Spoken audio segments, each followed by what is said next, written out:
Berliana, Zalfa, Suci, Ihsania. Baiklah anak-anak, hari ini kita akan membahas materi yang ada di bab 6, yaitu meniti hidup dengan kemuliaan.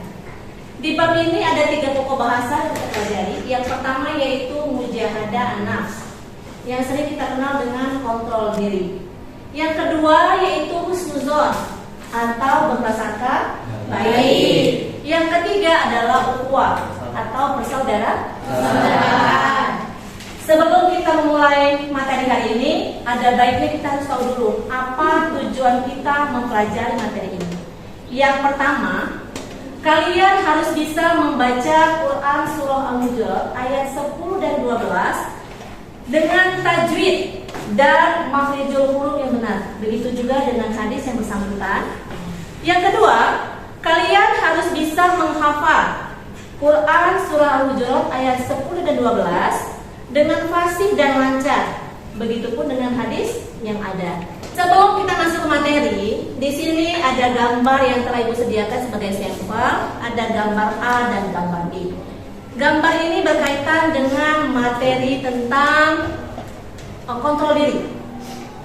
Coba, kira-kira siapa yang bisa memberikan tanggapan yang ada pada gambar A dan B sesuai dengan pengamatan kalian masing-masing? Gambar A, siapa yang bisa? Oke, silakan ya. Menurut pendapat saya, gambar A menunjukkan bahwa seorang yang bisa menjaga dan mengontrol dirinya dari emosi dan marah bisa menjalin silaturahmi yang baik. Begitu ya? Bisa ya? Itu benar. Dengan berjabat tangan berarti menunjukkan bahwa kedua yang baik. Oke.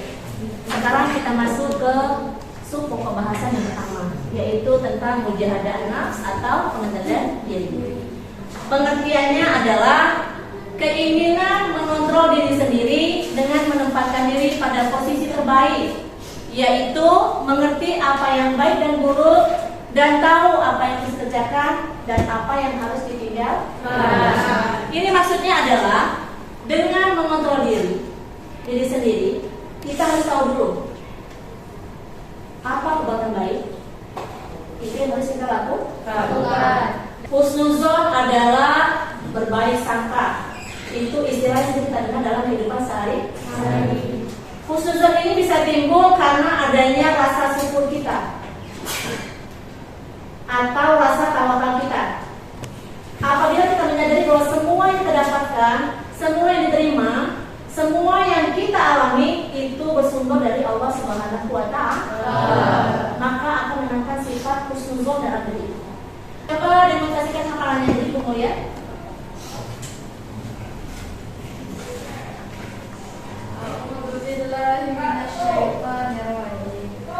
Bismillahirrahmanirrahim.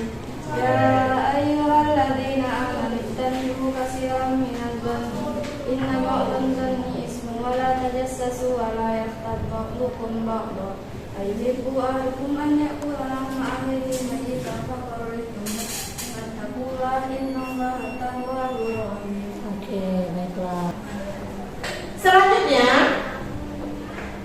kita harus bisa menemukan atau mengidentifikasi hukum bacaan tajwid apa saja yang ada di Quran Surah Al-Hujurat ayat 12. Ayo, siapa yang bisa hukum tajwid? Ilmi, coba nih.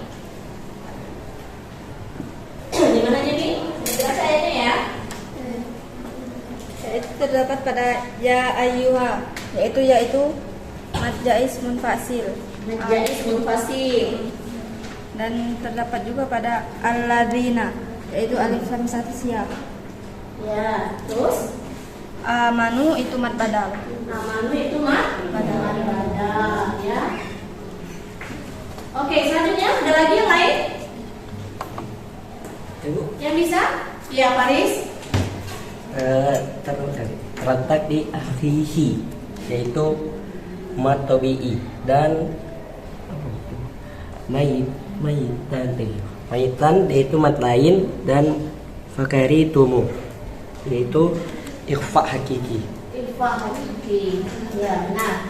Sekarang kita memasuki sub pokok bahasan yang ketiga, yaitu ukhuwah. Ukhuwah atau persatuan atau juga persaudaraan dalam Islam, ya. Persatuan dalam Islam atau secara umum disebut dengan ukhuwah atau juga persaudaraan, yaitu persaudaraan dalam Islam, saudara sesama manusia dan saudara seagama. Apa? Rama bisa? Coba. A'udzu billahi minasy syaithanir rajim. Bismillahirrahmanirrahim. Innal mu'minuna ikhwatun baina akhawaykum wattaqullaha la'allakum turhamun. Oke. Ayat ini artinya sesungguhnya orang-orang beriman itu bersaudara. Ya. Orang-orang beriman itu sesungguhnya bersaudara. Sebab itu damaikanlah antara kedua saudaramu dan bertakwalah kepada Allah supaya kamu mendapat rahmat. Ini adalah dalil atau hadis yang sesuai tadi, ya, masih firman Allah, ya. Nah, ini salah satu contoh atau hukum bacaan tajwid yang terdapat dalam Quran surah Al-Hujurat ayat 10 tadi yang dibacakan oleh temanmu. Salah satunya adalah pada kata ikhwatun fa'aslihu, ya.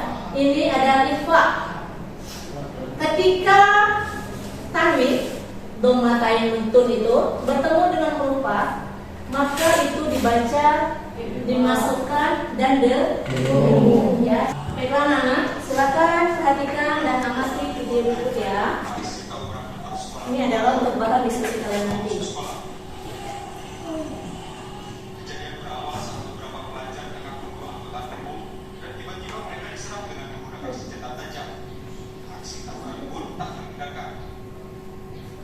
Untuk saat ini ada beberapa siswa yang kita akan siswa masih sebagai saksi. Oke, baiklah.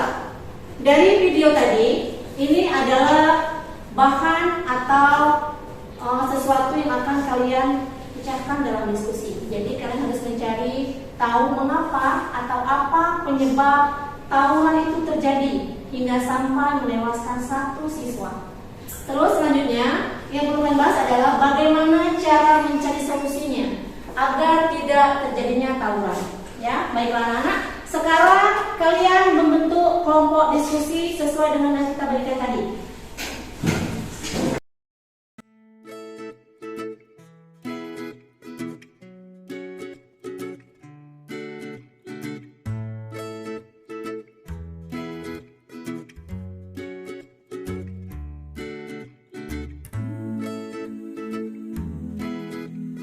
Ya, ayo silakan kalian berdiskusi mencari penyebab dan solusi dari video yang kalian amati tadi.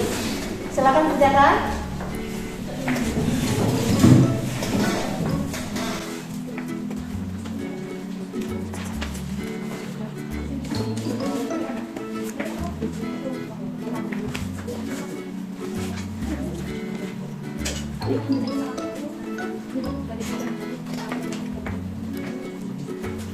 Sudah selesai, ya? Sudah selesai semua pokoknya?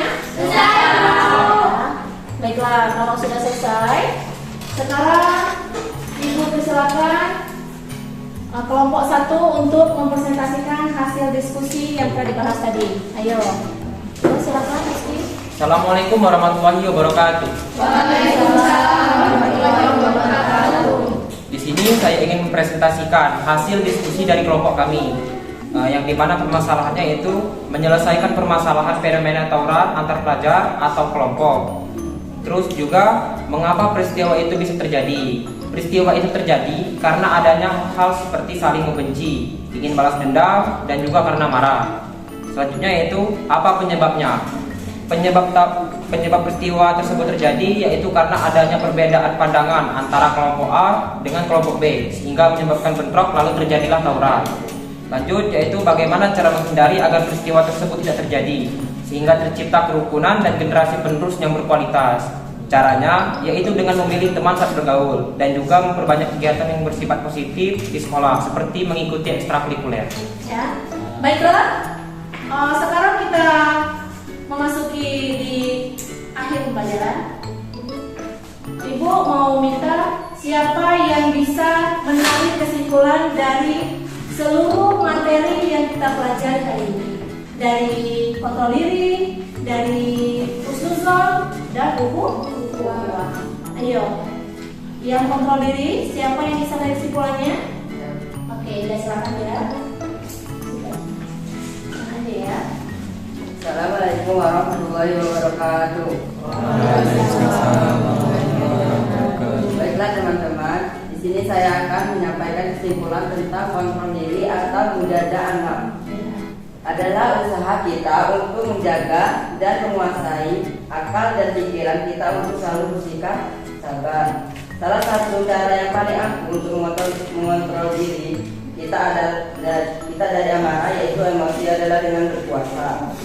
Manfaat kontrol diri yaitu ada 4 menurut saya. Ya, Yaitu menjauhkan diri dari sifat tercela dan merugikan, mendapat ridho Allah SWT dan disayangkan sesama, menjadikan hati tentram dan tenang, dan yang terakhir yaitu menjadikan diri menjadi cerdas dan bijaksana dalam mengambil keputusan. Kita ambil kesimpulannya dari materi kita hari ini. Kesimpulannya adalah dalam hidup ini kita harus menerapkan 3 sikap tadi. Sesuai dengan judulnya adalah meniti kehidupan dengan kemuliaan. Jika ingin hidup kita mulia, maka harus pertama bisa mengontrol diri, ya. Menundukkan emosi kita, ya, merendahkan amal kita, dan menanamkan sifat sabar. Yang kedua, agar hidup tenang, kita harus menanamkan husnuzon, ya. Sebelum kita menutup acara ini, Ibu telah mengirimkan soal dalam bentuk uraian esai. Ada 10 soal di sana. Coba kalian cek, Ibu kirimkan ke grup kelas kita. Buka HP-nya.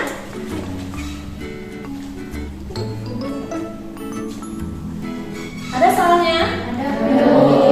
Itu adalah untuk tugas atau pekerjaan rumah kalian ya, sebagai nanti evaluasi Ibu apakah tercapai atau tidaknya kemenangan kita hari ini. Tugas itu silakan kalian kerjakan di rumah. Pada pertemuan selanjutnya akan Ibu periksa dan kita bahas sama. Baiklah, kita tutup pelajaran hari ini dengan sama-sama membaca doa kafaratul majelis. Silakan. Bismillahirrahmanirrahim. Subhanallahumma wa bihamdika asyhadu an la ilaha illa anta astaghfiruka wa atubu ilaik. Baiklah, sekian materi hari ini. Ibu pamit. Terima kasih. Wassalamualaikum warahmatullahi wabarakatuh.